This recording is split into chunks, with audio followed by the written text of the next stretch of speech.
अनुकृतो जंतु वा सर्वदुःखातिगो भवेत् तमं सर्वदा वन्दे श्रीमवल्लभनन्दनम् अज्ञानतिमिरगास्य ज्ञानजशलाकया चक्षुरुन्मिलितं तस्मै श्रीगुरवे नमः। नमामि हृदयशेषलीलाचलब्धिशयनं लाचमीशास्त्रसेवनं कलानिधिं चतुर्भीष्व चतुर्भीष्व चतुर्भीष्व त्रिस्तवाश्वजायते स्वपञ्चदा हृदय नमः।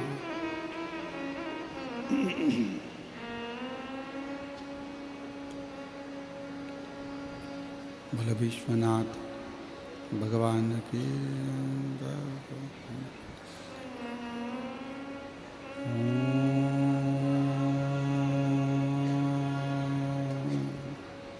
नमः शिवाय।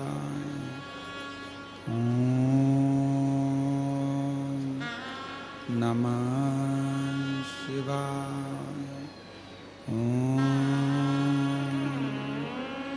नमः शिवाय।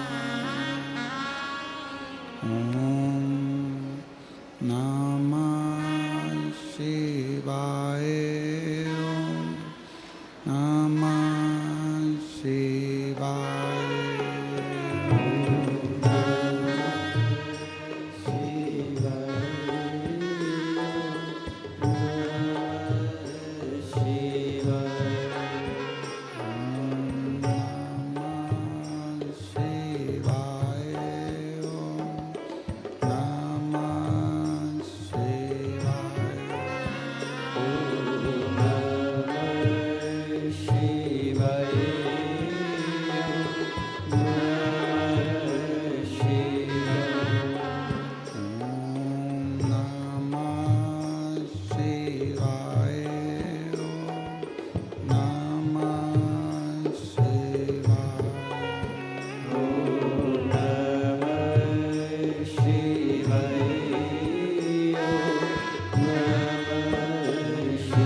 नमः शिवाय।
दुर्ग के इस पवित्र पावन प्रांगण में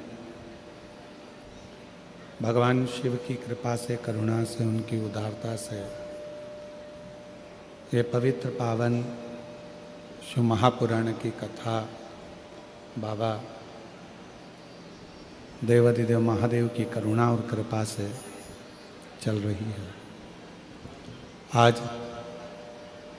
कथा का तृतीय दिवस है।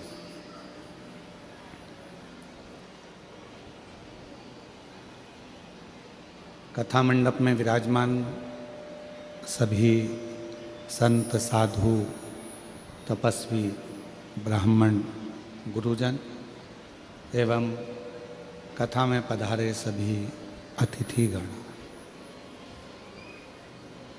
कथा के मुख्य यजमान श्रीमती सरोज रिंगरी जी, भूपेंद्र रिंगरी जी, सरपंच नकपुरा, श्री ओमेश्वर यादव राजू, सरपंच संघ अध्यक्ष श्रीमती प्रेमलता यादव, श्रीमती जूही संजय चौबे, संयोजिका प्रिया साहू जी, नकपुरा दुर्ग से। एक बार सभी यजमान परिवार के लिए जोरदार ताली बजाकर उनका साधुवाद। जिन्होंने इस पवित्र पावन कथा का दिव्य और भव्य आयोजन कराकर आप और हम सभी को लाभान्वित किया।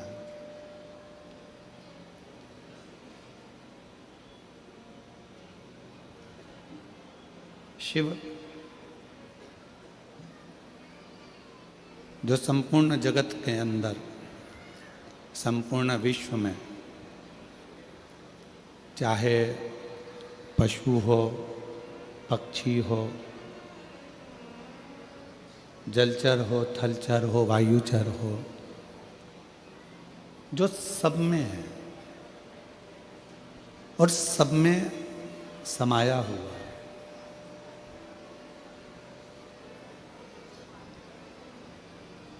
आप और हम कथा किनकी सुन रहे हैं? भगवान शिव की। तो आपके और अंदर या हमारे अंदर ये भेद नहीं हो, ये भाव ना आए कि हम केवल भगवान शिव की कथा सुन रहे हैं। शिव कौन है? जो हमारे भीतर श्वास चल रही है।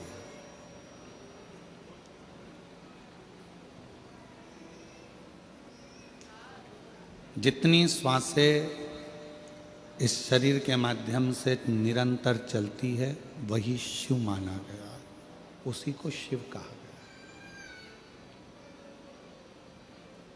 शरीर मतलब श्वास और श्वास मतलब शिव।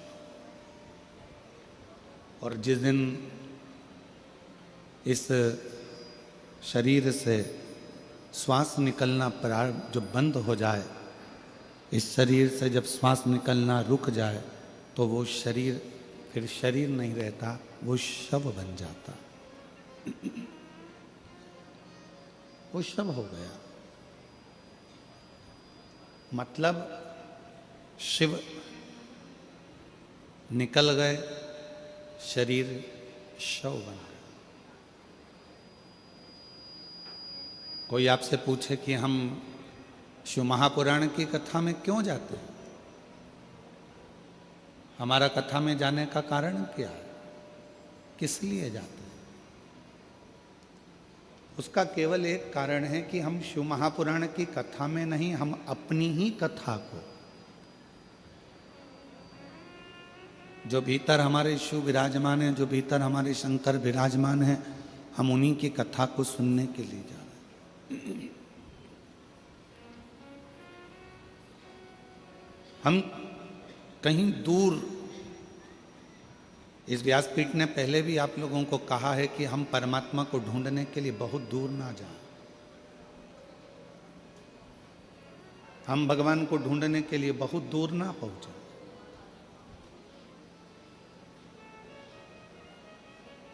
तेरी कृपा बिना न हिले एक भी अणु, लेते हैं श्वास तेरी कृपा से तनु तनु। बखान क्या करूं मैं राखों के ढेर का, चपटी भभूत में खजाना कुबेर का। हे गंगाधार मुक्ति द्वार ओंकार तू, होने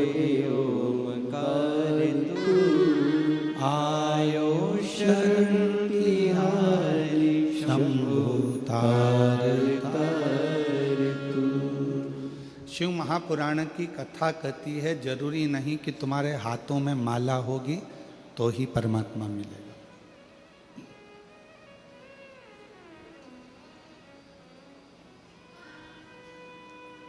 शिव महापुराण की कथा कहती है कि तुम्हारे हाथ में जपने की माला होगी तो ही भगवान प्राप्त होगा। फिर शिव महापुराण की कथा कहती है कि तुम्हारे पास में हाथों में माला हो ना हो, भगवान को प्राप्त करने का तरीका शिव पुराण में बहुत सारा वर्णित है। जरूरी नहीं कि तुम्हारे हाथ में माला होगी तो ही भगवान मिलेगा। तुम्हारे हाथ में माला भले ना हो, जरूरी नहीं है, पर शिव पुराण कहती है कि तुम्हारे भीतर अच्छे विचार का होना जरूरी है, तो परमात्मा को मिलने में देरी नहीं होती। माला हाथ में नहीं भी होगी तो चलेगा, पर मन में अच्छे विचार जरूर रखिए।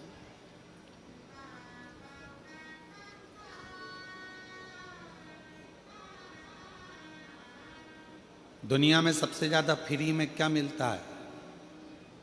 बहुत ज्यादा मात्रा में फ्री में प्राप्त होता है। तो किसी ने कहा कि हमें पानी भगवान ने फ्री में दिया, पर आज तो वो भी पैसे से बिकता है। फिर किसी ने कहा कि भगवान ने हमको हवा दी है फ्री में, हम कहेंगे वो भी आज के ज़माने में पैसे से बिकती है। कोरोना काल में ऑक्सीजन की मशीनों ढूंढते फिरे लोग। फिर किसी ने कहा भगवान ने ये पृथ्वी दी, पृथ्वी को मिट्टी दी, मिट्टी कौन सी फ्री में मिलती है? एक ट्राली एक डंपर मिट्टी भी खरीदना है तो उसका पैसा देना पड़ता है। किसी ने कहा कि ये वृक्ष भगवान ने फ्री दिए हैं तो लकड़ी को भी खरीदना पड़ता है, वृक्ष को भी खरीदना।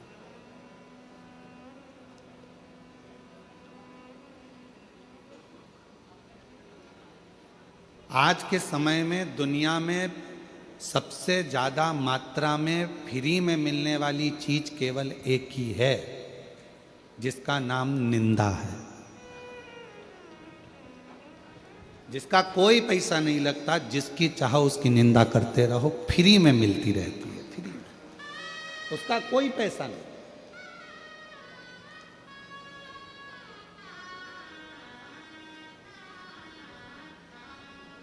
कोई भजन करे तो उसकी निंदा करो, कोई भजन नहीं करे तो निंदा करो। कोई मंदिर जाए तो निंदा करो, कोई नहीं जाए तो निंदा करो। ये फ्री में मिलता है।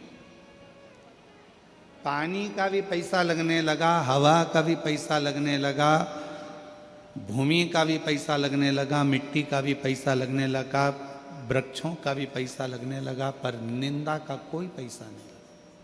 एकदम फ्री है, एकदम, उसका मूल्य नहीं है।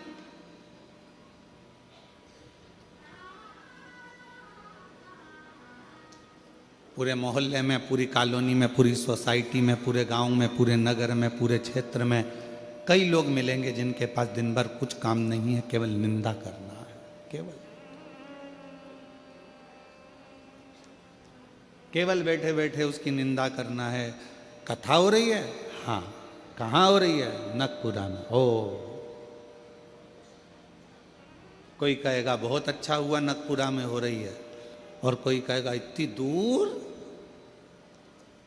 ऑटो नहीं मिलेंगे, साधन नहीं मिलेंगे, कैसे जाएंगे, कैसे आएंगे, क्या करेंगे, कैसे पहुंचेंगे? अच्छा भी ढूंढो।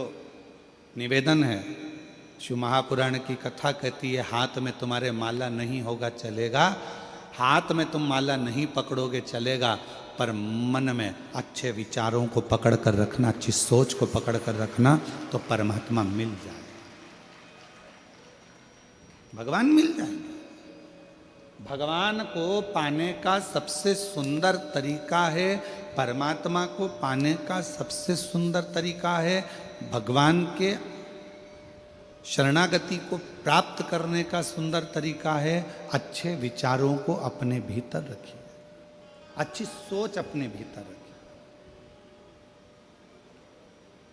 फिर परमात्मा मिल जाएगा।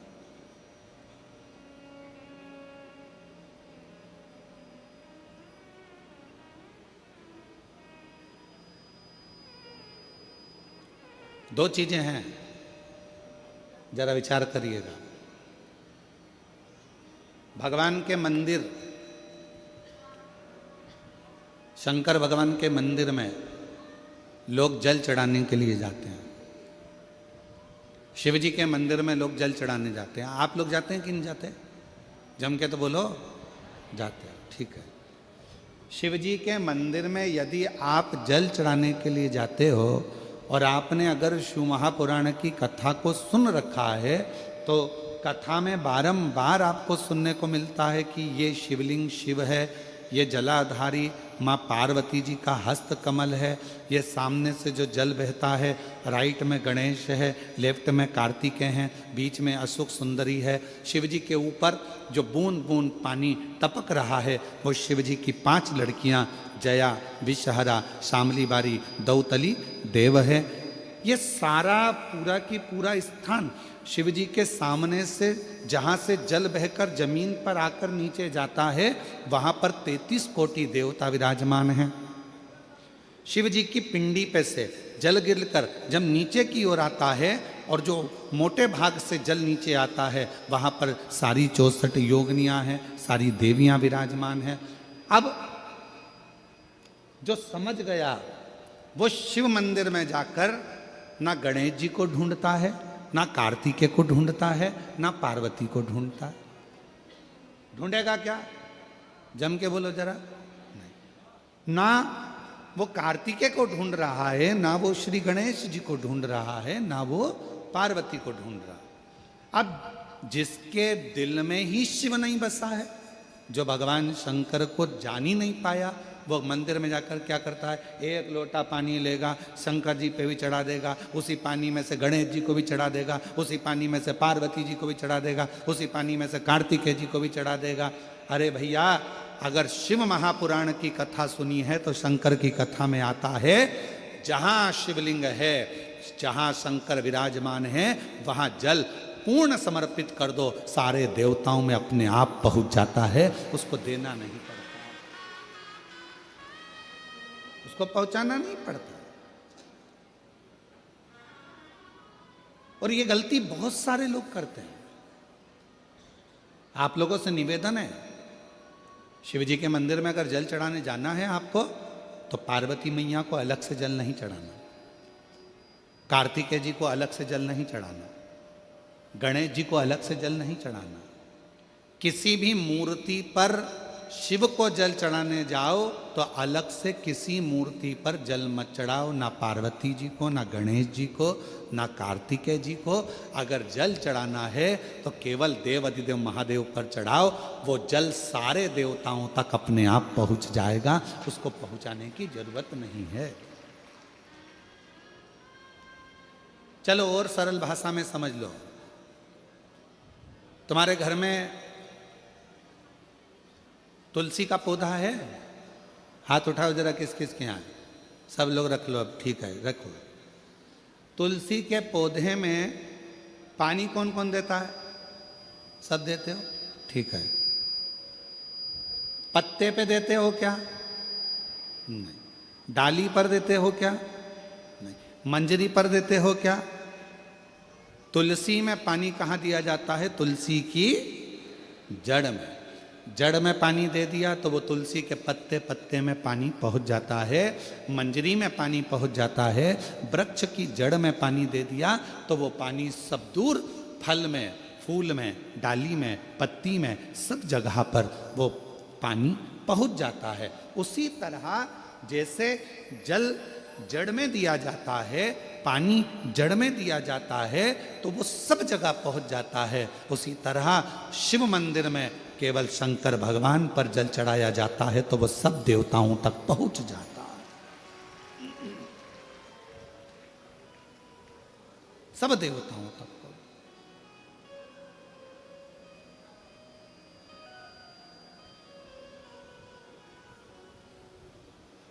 और शंभु शरने पड़ी मांगू घड़ी रे घड़ी दुख